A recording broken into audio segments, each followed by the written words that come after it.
Merhaba arkadaşlar. İki Ters Bir Düz YouTube kanalındasınız. Bugün sizlerle bu görmüş olduğunuz şık plaj çantasını çalışacağız.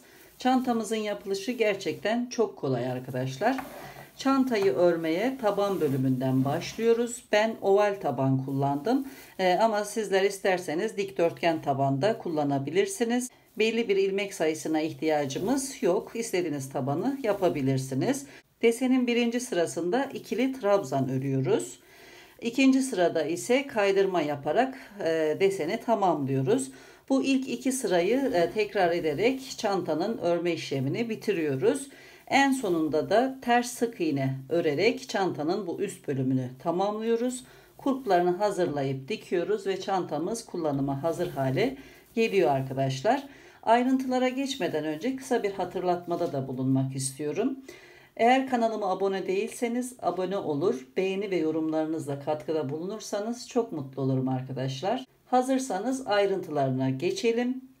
Çantamızın boyutları ikiye katladığımızda yaklaşık olarak 44 santimetre. Boyu ise yan duvar boyu. O da yaklaşık olarak taban bölümüne kadar 33 santimetre arkadaşlar. Taban uzunluğunu da ölçeyim.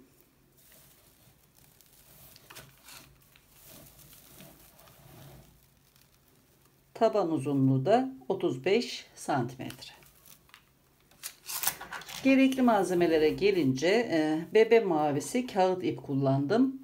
Yarım kilo kadar.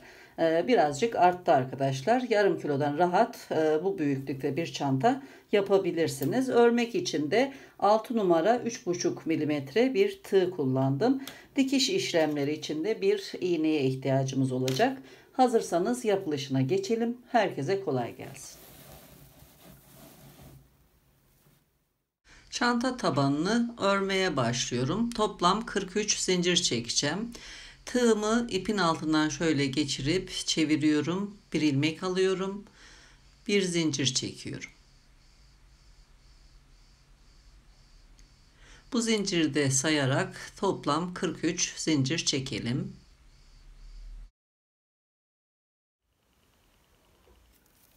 ...43 zincir çektim.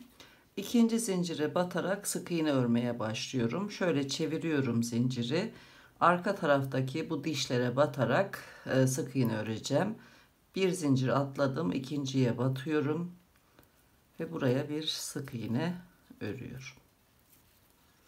Burası dönüş zincirimiz olacak. Burada bir sık iğne ördüm. Dönüşte de 2 tane daha örerek buradaki sık iğne sayısını 3'e çıkartacağım.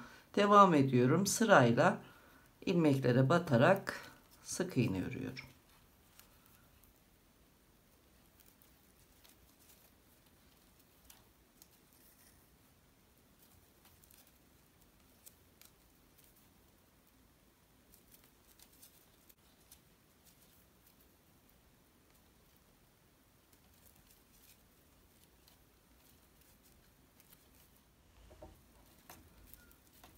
...41 sık iğne ördüm. Son zincire batarak buraya 3 tane sık iğne öreceğim dönüş için, oval şekil vermek için. Batıyorum.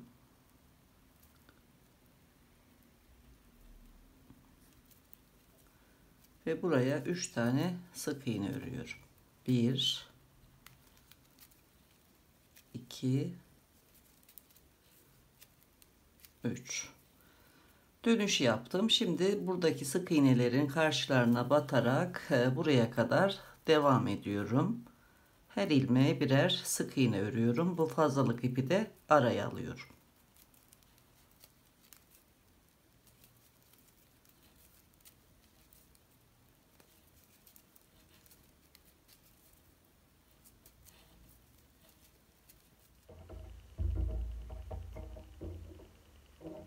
Son ilmeğe geldim ve birinci turu tamamlayacağım.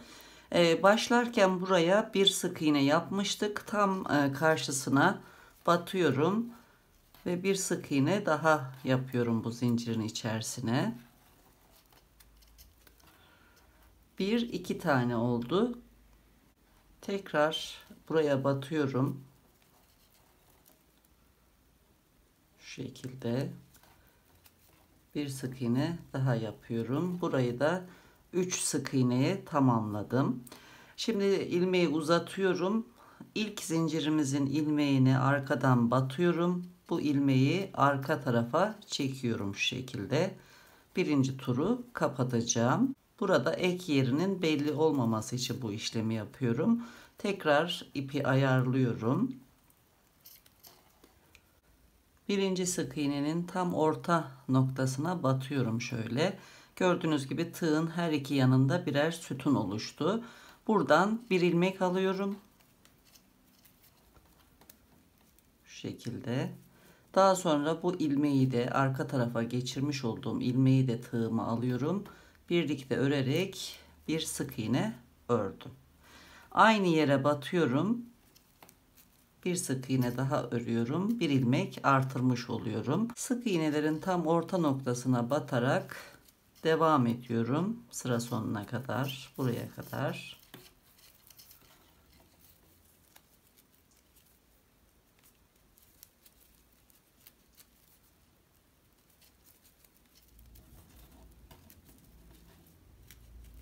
Burada son zincire 3 tane sık iğne örmüştüm. Şimdi bu 3 sık iğnenin her birine ikişer sık iğne örerek ilmek artışı yapacağım. İlk sık iğneye batıyorum.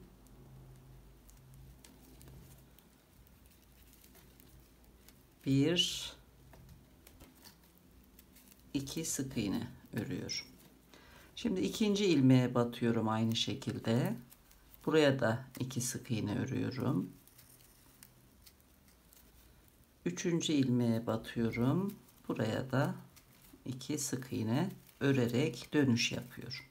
Şimdi devam ediyorum. Her sık iğnenin orta noktasına batarak sıra sonuna kadar devam ediyorum.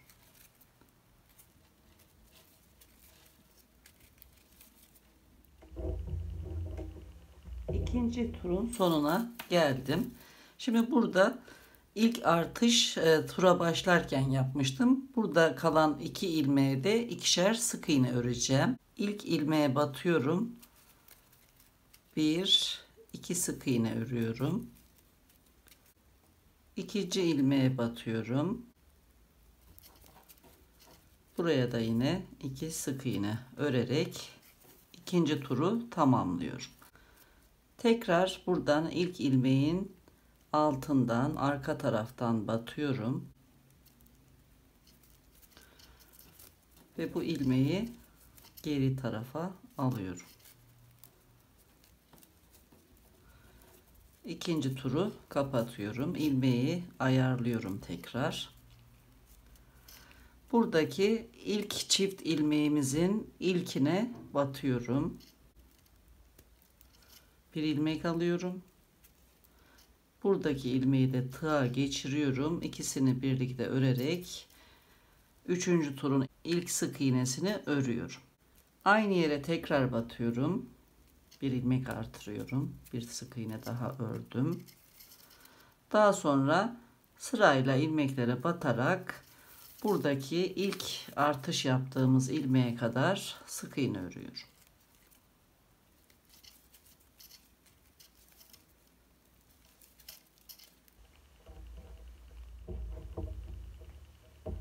Dönüş yerine geldim. Buradaki çift sık iğneleri öreceğim.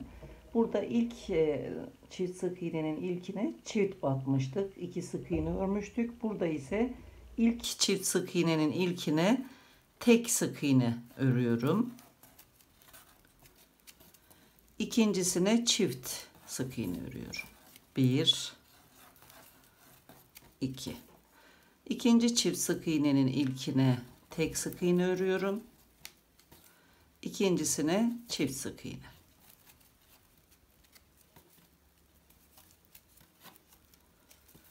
Üçüncü çift sık iğneyi de aynı işlemi yapıyorum. Önce tek sık iğne, ikinciye çift sık iğne örüyorum. Daha sonra her sık iğneye batarak sıra sonuna kadar devam ediyorum.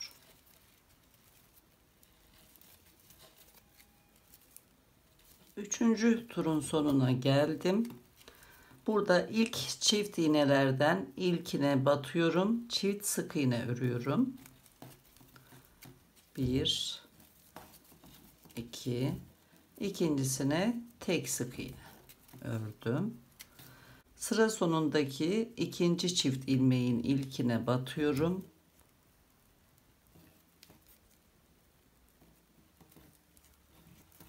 2 sık iğne örüyorum. 1 2, ikincisine tek sık iğne. Üçüncü turu tamamladım. Yine burada turun ilk ilmeğine arkadan batıyorum. İlmeği arka tarafa çekiyorum. Boyunu ayarlıyorum ilmeğin. Daha sonra tur başındaki ilk çift sık iğnenin ilkine batıyorum. Bir ilmek alıyorum. Diğer ilmeği de alıp bir sık iğne örüyorum. İkinci ilmeğe batıyorum. Bir sık iğne örüyorum. Sıranın üçüncü ilmeğine batıp buraya çift sık iğne örüyorum. Bir artış yapıyorum. Buradaki dönüş yerine kadar sık iğne örüyorum.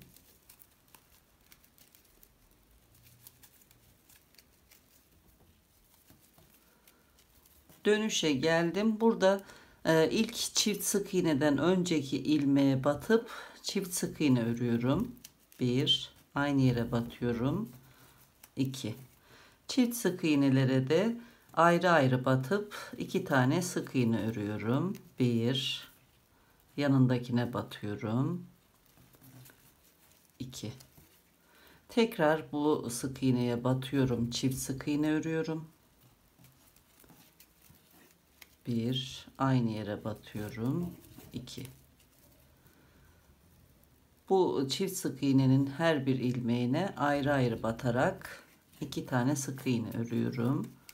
1, 2.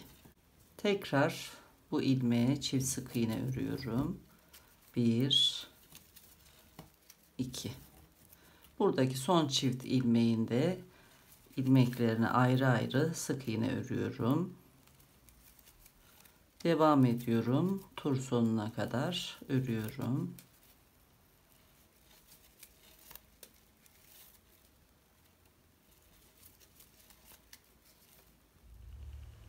Dördüncü turun sonuna geliyorum.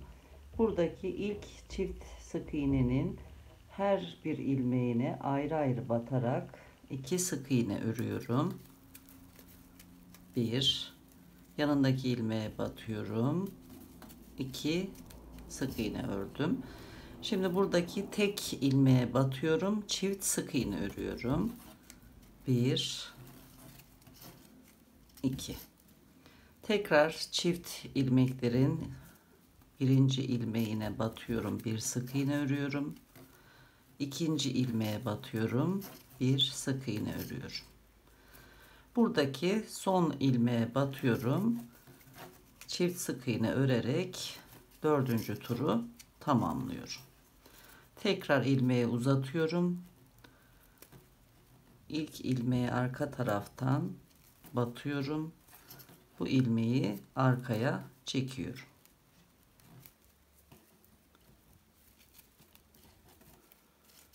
İlmeğin boyunu ayarlıyorum.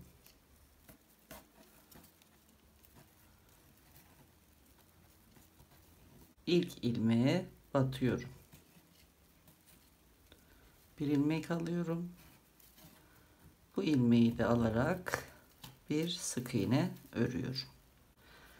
Burada yine ilk ilmeğe çift sık iğne çalışıyoruz. Aynı yere batıyorum.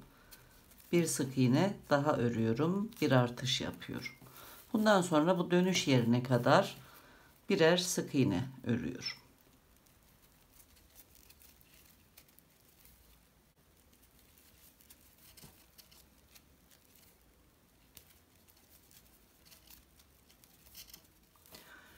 Dönüşte ilk çift sık iğneye geldim. Burada 1, 2, 3 tane tek sık iğne öreceğim. Çiftin ilkine batıyorum. Bir sık iğne örüyorum. Yanındaki ilmeğe ikinci sık iğneyi örüyorum. Ve üçüncü sık iğneye de bir sık iğne ördüm. Şimdi buradaki tekli sık iğnenin içine batıyorum. Buraya çift sık iğne örüyorum. 1, 2. Tekrar 1, 2, 3 tane sık iğne öreceğim. Her ilmeğe birer kez batarak 1, 2, 3. Sıradaki ilmeğe batıyorum. Bir çift sık iğne örüyorum. İkinci artışı yapıyorum.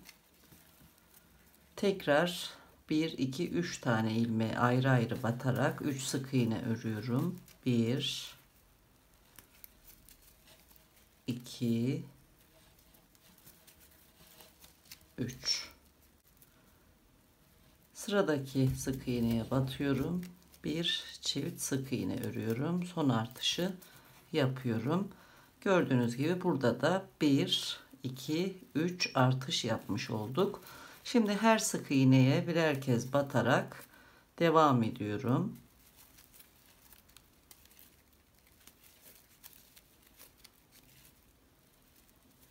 Dönüş yerine geldim. Burada çift sık iğneden önceki bir ikinci ilmeğe batıyorum.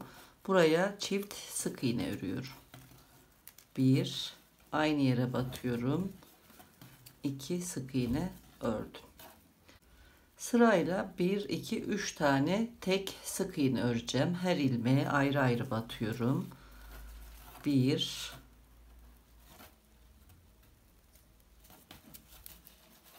2, 3. Dördüncü ilmeğe batıyorum. Çift sık iğne örüyorum. İkinci artışı yapıyorum. 1, 2. Tekrar ayrı ayrı batarak 3 sık iğne örüyorum. 1, 2, 3 ve 5. turu tamamladım. Tekrar ilk ilmeğin arkasından alttan batıyorum. Bu ilmeği arka tarafa çekiyorum. Boyunu ayarlıyorum ve 6. tura başlıyorum. İlk ilmeğe batıyorum. Buradaki çift ilmeklerden ilkine batıyorum.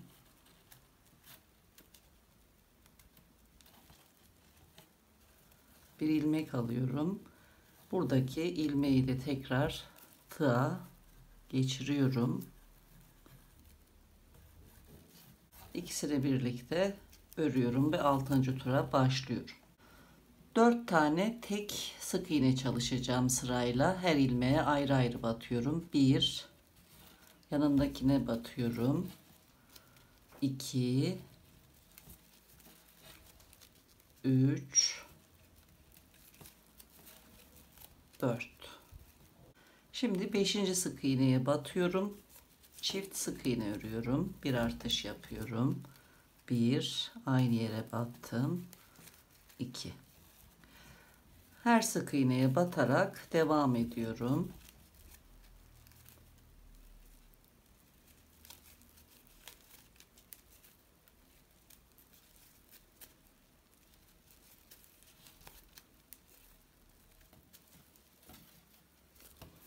Dönüş yerine geldim. Burada ilk çift sık iğneden önce 1, 2, 3.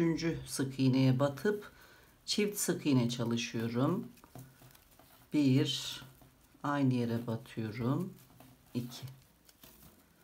Devam ediyorum. 4 tane ayrı ayrı sık iğne örüyorum. 1, 2,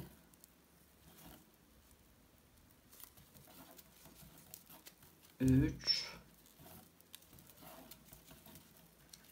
4. Bu sık iğneye batıyorum. Bir çift sık iğne örüyorum. 1, 2. Tekrar 4 tane ayrı ayrı batarak sık iğne örüyorum. 1, 2, 3, 4. Beşinciye batıyorum. Çift sık iğne örüyorum. 1, 2. Son artışı yaptım. Şimdi sık iğnelere batarak dönüş yerine kadar devam ediyorum.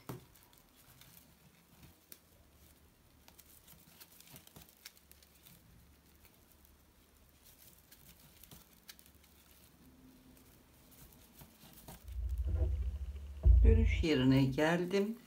İlk çift sık iğneden itibaren 1, 2, 3, 4 tane sık iğne öreceğim. Her ilmeğe birer kez batacağım. 1, 2, 3 ve 4. Beşinciye batıyorum ve buraya çift sık iğne örüyorum. 1, 2. Tekrar 1, 2, 3, 4 sık iğne örüyorum. Her ilmeğe birer kez batarak 1, 2, 3,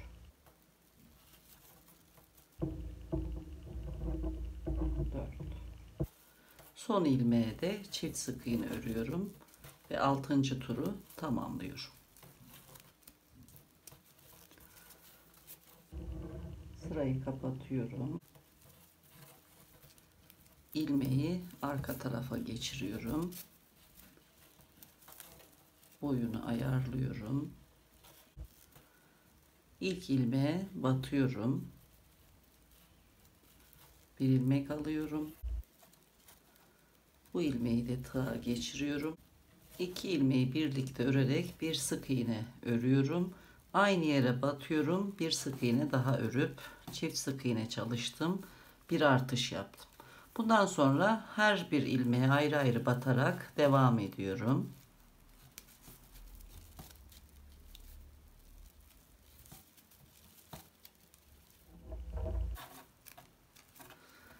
Bu dönüş bölümünde ilk çift sık iğneye geldim. Buradan itibaren 1, 2, 3, 4, 5 tane sık iğne öreceğim. Daha sonra bir artış yapacağım. 1, 2, 3, 4, 5 sık iğne ördüm. Altıncıya batıyorum. Çift sık iğne örüyorum. 1, 2. Tekrar 5 sık iğne örüyorum. Ayrı ayrı. 1, 2, 3, 4, 5. Altıncıya batıyorum. Bir çift sık iğne daha örüyorum. Tekrar 5 tane sık iğne örüyorum. Ayrı ayrı. 1, 2, 3, 4, 5. Altıncıya batıyorum. Bir artış yapıyorum. Çift sık iğne örüyorum. Devam ediyorum.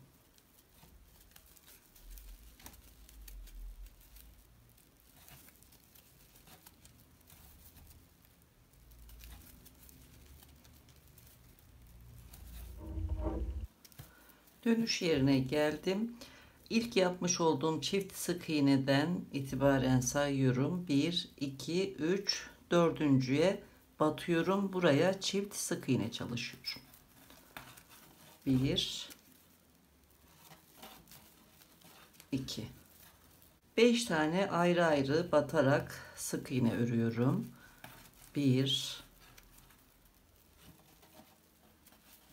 2 3 4 5 altıncıya batıyorum, çift sık iğne örüyorum. 1 2 sıra sonuna kadar 5 sık iğne örüyorum. 1 2 3 4 ve 5. 7. turu tamamladım. Sırayı kapatıyorum. Bu ilmeği geriye doğru alıyorum. Boyunu ayarlıyorum. İlk sık iğneye batıyorum. Bir ilmek alıyorum. Bu ilmeğe de batıp ikisini birlikte örüyorum ve 8. tura başlıyorum. Bu ilmekle birlikte her ilmeğe batarak 6 sık iğne örüyorum. 2 3 4 5 6 7. sık iğneye batıyorum, çift sık iğne çalışıyorum. 1 2 her sık iğneye batarak birer sık iğne örerek devam ediyorum.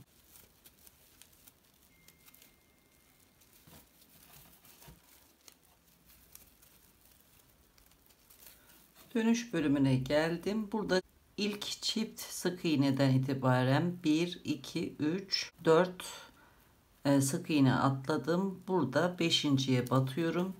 Buraya bir çift sık iğne örüyorum. 1 2 6 sık iğne örüyorum. 1 2 3 4 5 6 7.'ye batıyorum, bir çift sık iğne örüyorum. 1 2 tekrar 6 sık iğne örüyorum. 1 2 3 4 5 6 7.'ye batıyorum, bir çift sık iğne örüyorum. 1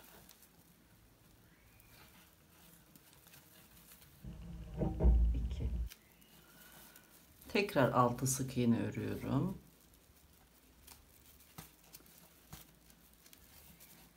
1 2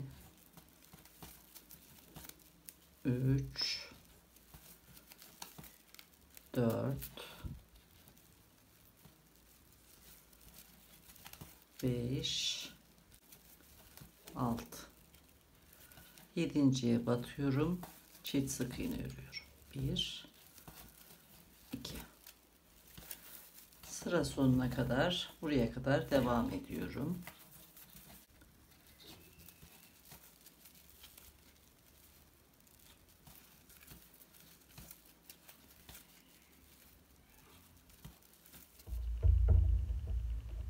Dönüş yerine geldim. Burada ilk çift sık iğneden itibaren 6 sık iğne örüyorum.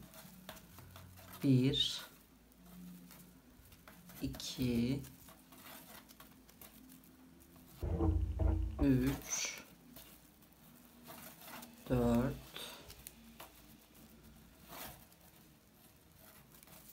5 6 7.'ye batıyorum, çift sık iğne örüyorum. 1 2 6 sık iğne örerek devam ediyorum. 1 2 3 4 5 6 7. ve son sık iğneye batıyorum. Çift sık iğne örüyorum. 1 2 8. sırayı tamamladım. Bir sıra daha öreceğim. Bu sırayı kapatalım.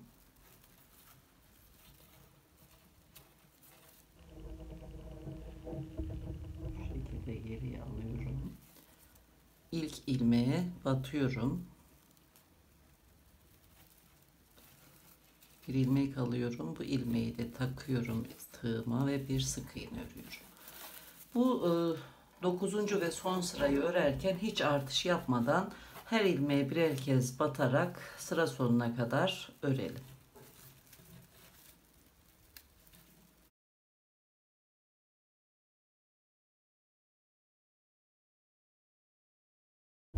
Dokuzuncu sırayı tamamladım.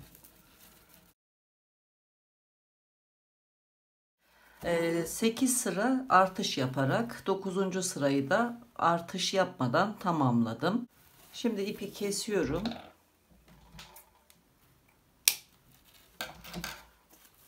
Buradan iğneye geçiriyorum ipimi. Sırayı kapatacağım. İlk ilmeğin altından önden şu şekilde batıyorum. Daha sonra son ilmeği de üstten batarak ipi alt tarafa alıyorum. Şu şekilde kapattım. Daha sonra buradan ipi ilmekler arasından yürüterek temizliyorum.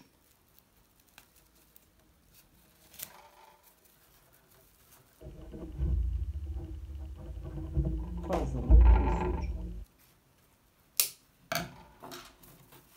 Çantanın taban örme işlemini tamamladım. Şimdi ters tarafından dikkatli bir şekilde ütüleyerek düzelteceğim ve daha sonra yan duvarları örmeye geçeceğiz. Çantanın tabanını ütüledim. Son görüntüsü bu şekilde. Şimdi çantamızın yan duvarlarını örmeye geçiyoruz.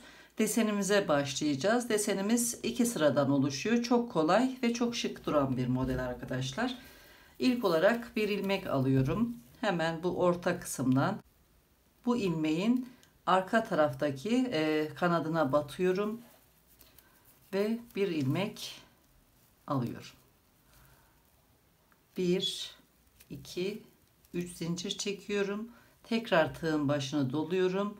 Yanındaki ilmeğe batıp bir ikili trabzan örüyorum. Örerken de bu fazlalık ipi araya alıyorum.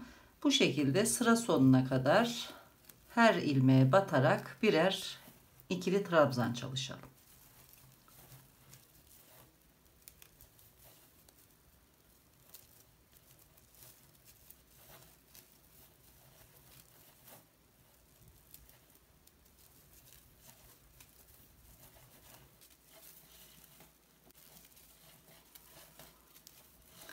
Birinci sırayı tamamladım. Burada 3 zincir çekmiştik. İkinci zincire batıyorum. Kaydırma yaparak birinci sırayı kapatıyorum. Bir zincir çekiyorum. İkinci sırada ise kaydırma yaparak devam edeceğiz. Zincir ile birinci trabzan arasına batıyorum. Bir ilmek alıyorum. Tığımdaki ilmeğin içinden geçirerek kaydırma yapıyorum. Tekrar bir zincir çekiyorum. 2 trabzan arasına şu şekilde batıp bir ilmek alıyorum. Tığımdaki ilmeğin içinden geçirip kaydırma yapıyorum. Sıra sonuna kadar bu şekilde bir zincir çekiyorum. Bir ilmek alıp kaydırma yapıyorum. Devam edelim.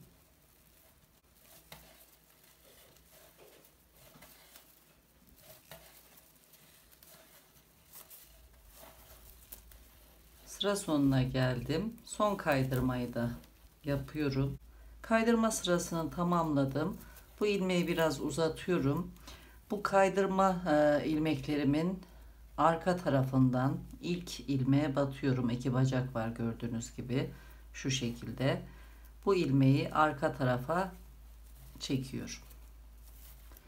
Daha sonra burada yine 3 zincir çekiyorum. 3. sıraya başlıyorum. Aynen alttaki gibi ikili trabzanlar öreceğiz. 3 zincir çektim. Tığın başına doluyorum. Sıradaki kaydırmanın şu şekilde 2 bacağını alıyorum. Bir ilmek alıyorum ve ikili trabzan örüyorum. Sıradaki ilmeğe batıyorum. Aynı şekilde ikili trabzan örüyorum. Sıra sonuna kadar bu şekilde devam ediyorum.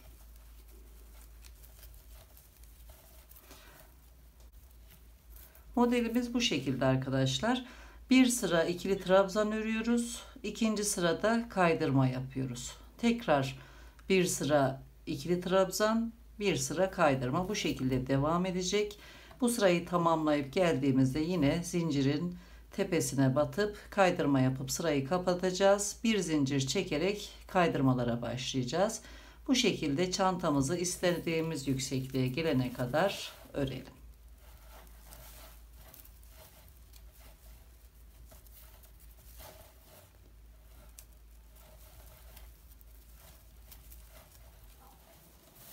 Çantamızın yan duvarlarını örme işlemini tamamladım. Desenimizin 2 sırasını bir desen tekrarı olarak kabul edersek toplam 19 desen tekrarı yaptım. Son sırada kaydırma yapmadım. Şimdi bitiş sırasında ters sık iğne tekniğiyle bordür çalışacağız ve bitireceğiz. Daha sonra çantamızın saplarına geçeceğiz. Bir zincir çekiyorum. Sağ tarafa doğru devam edeceğim. İlk boşluğa batıyorum. Bir ilmek alıyorum. Tığdaki 2 ilmeği birlikte örüyorum. İkinci boşluğa batıyorum. Yine bir ilmek alıyorum. Tığdaki ilmekleri birlikte örüyorum. Bu şekilde sırayla boşluklara batarak sık iğne çalışacağız. Sıra sonuna kadar devam edelim.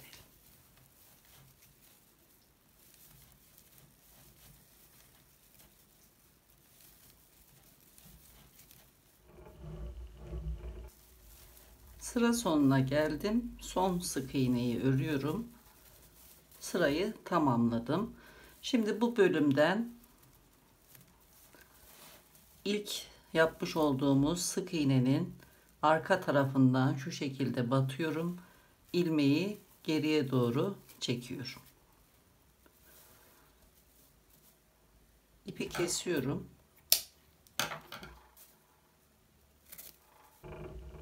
Şu şekilde kapattık. Bir iğne yardımıyla ipi arka tarafta ilmekler arasında yürüterek gizleyeceğim. Şu şekilde aralardan geçiriyorum iğneyi.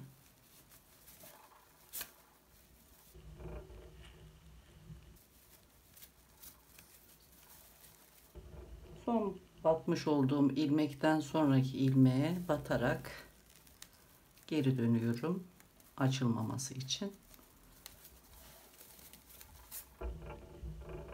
Fazlalığı kesiyorum.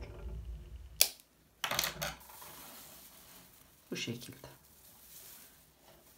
Çantamızın örme işlemi tamamlandı. Şimdi ters tarafından ütüleyeceğim düzgün bir şekilde modelin tam oturması için. Daha sonra da kulplarına geçeceğiz.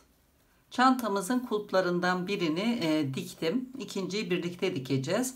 Bu çanta sapının nasıl yapıldığına dair olan videonun linkini ekranın sağ üst köşesine bırakacağım. Oradan faydalanabilirsiniz arkadaşlar. Yapılışı gerçekten çok kolay ve çok kullanışlı bir çanta sapı.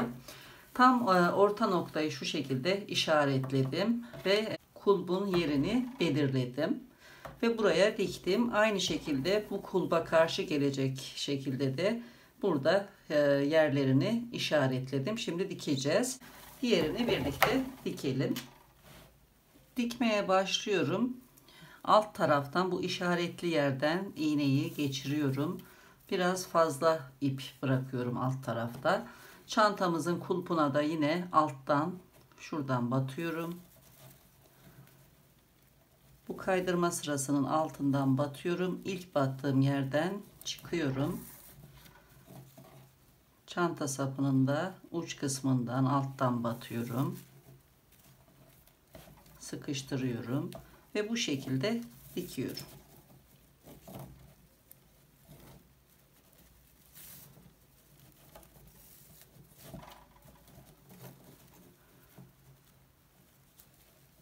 Dört beş kez dikmeniz yeterli arkadaşlar.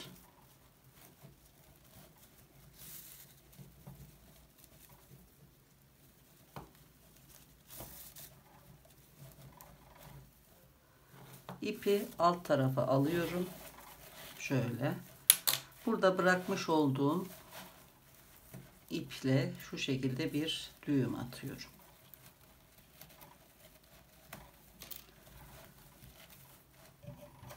İpi kesiyorum. Aslında kesmesem daha iyiydi. Unuttum. Buradan ipi yürütecektik arkadaşlar. Şu şekilde ilmeklerin arasından ipi geçiriyorum.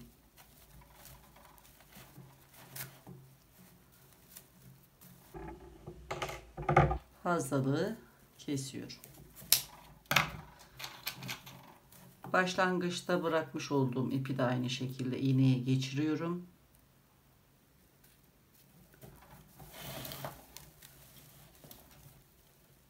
İlmeklerin arasından yürütüyorum.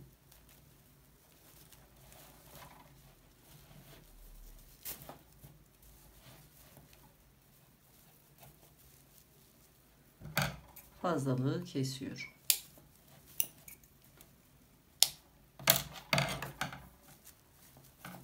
Dikme işlemi bu şekilde. Aynı şekilde diğer tarafı da buraya dikelim ve çantamızın işlemlerini tamamlayalım. Çantamızın kulplarını diktim. Üst taraftan görüntüsü bu şekilde. İçeriden de böyle gözüküyor arkadaşlar. Gördüğünüz gibi dikiş yerleri belli değil. Çantanın bütün işlemleri bitti. Bir videonun daha sonuna geldik. Yeni videolarda görüşmek üzere. Hoşça kalın, sağlıkla kalın.